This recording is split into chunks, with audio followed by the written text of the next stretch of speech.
বিষয়। ফলে প্রথম দিকটায় একটু এই দ্বিধা দ্বন্দ্ব, মানসিক নানা চিন্তা উদ্বেগ এগুলো থাকে। ফলে মাননীয় মুখ্যমন্ত্রী কাল নিজে সবিস্তার ব্যাখ্যা দিয়েছেন, তাতে আশ্বস্ত হয়ে বহু শিক্ষক শিক্ষিকা আজ স্কুলে গিয়েছেন, কাজ করেছেন। যদি কারুর কোনো দ্বিধা থাকে আমার ধারণা সেগুলি কেটে যাবে। দুই, কিছু জায়গায় স্কুলের কোনো কোনো জায়গা থেকে তাদের বারণ করা হয়েছে। এটা বারণ করাটা ঠিক নয়, কারণ তাদের নির্দিষ্ট কোনো নির্দেশ যে চাকরি নেই এরকম কোনো নোটিফিকেশান শিক্ষা দপ্তর থেকে বা সংশ্লিষ্ট জায়গা থেকে স্কুলগুলোতে পৌঁছয়নি। ফলে কেউ কাউকে বারণ করছেন, বাধা দিচ্ছেন, এগুলো মানে ভুল কাজ, এগুলো করার অবস্থা নয়। এখন মুখ্যমন্ত্রীর কথা অনুযায়ী যাদের কোনো কাজে যেন মানে সার্ভিস ব্রেক না হয় তারা কাজ করবেন। বাকিটা তো আমরা মুখ্যমন্ত্রী পুরোটা যা বলেছেন সবাই শুনেছি। বাকিটা একটু তিনিও চেষ্টা করছেন, সমস্তভাবে আইনি পথে চেষ্টা করছেন, প্রশাসনিক কী কী পথ আছে দেখছেন।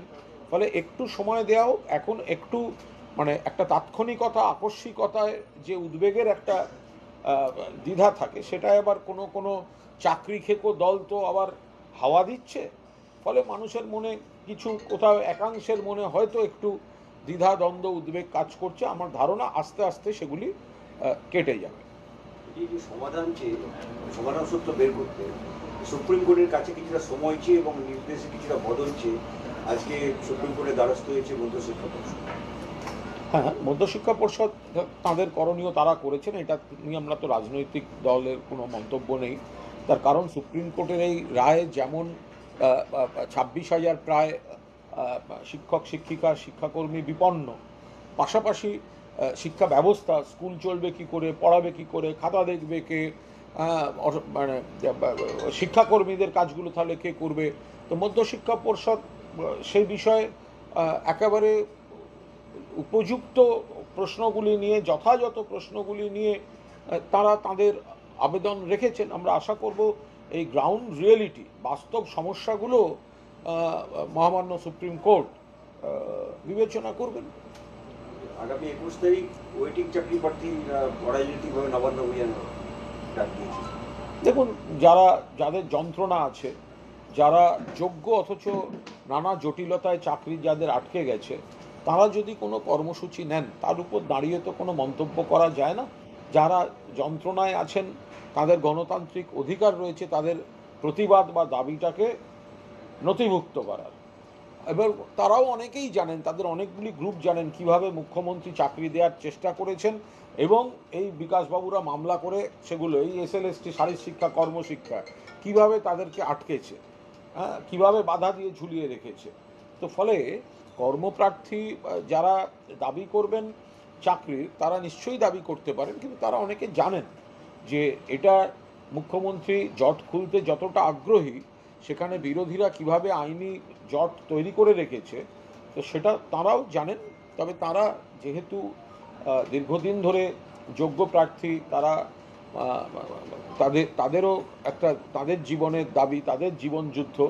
ফলে আমরা শুধু এইটুকু আশা করব, সেটা কোনো রাজনৈতিক দলের মঞ্চে পরিণত হবে না, উৎসাহকারী বিরোধীদের, প্ররোচনাদাতা বিরোধীদের মঞ্চে পরিণত হবে না।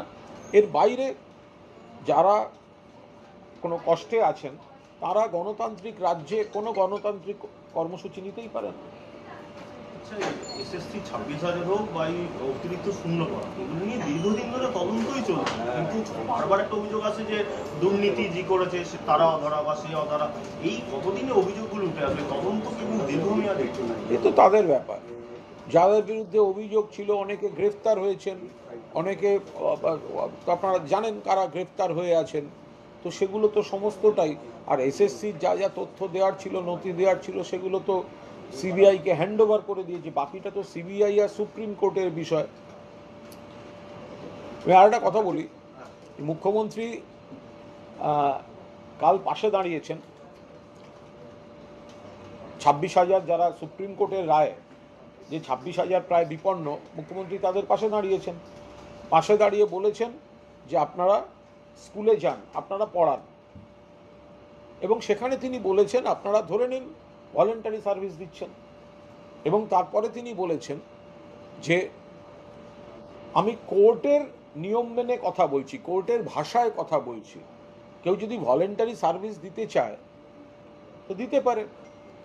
তার সঙ্গে তিনি যোগ করেছেন বাকিটা একটু বুদ্ধি খাটিয়ে বুঝে নিন, আমার plan A B C D E তৈরি, ফলে নিশ্চয়ই এটা থেকে কিছু অনুমান করা যেতে পারে। যারা ভুক্তভোগী তাদের পাশে দাঁড়িয়ে মুখ্যমন্ত্রী এটা বলেছেন, সবটা তো এইভাবে বলা সম্ভব নয়। তো এখন এই বাম এবং রাম, এই সিপিএম, বিজেপি এবং কংগ্রেসের একাংশ, তারা হঠাৎ বলছে ভলেন্টারি কাজ করা যাবে না। কেন 2 মাস ভলেন্টারি করব? কাজ করলে পয়সা দিতে হবে।